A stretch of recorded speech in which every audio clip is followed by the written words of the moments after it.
item number 11 was done, so we're moving on to item number 12, resolution 2012-16, landowner right-of-way access for wind generation projects.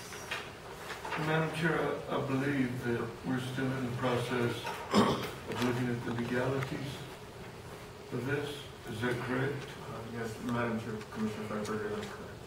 So I would ask that we table this until we get more of a clarification as to what we can do.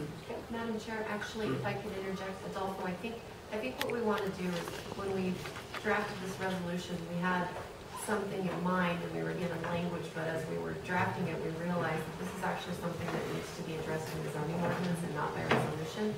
So I think that probably a resolution is not going to accomplish what we're trying to accomplish. So we would just take no action on this item and bring it back.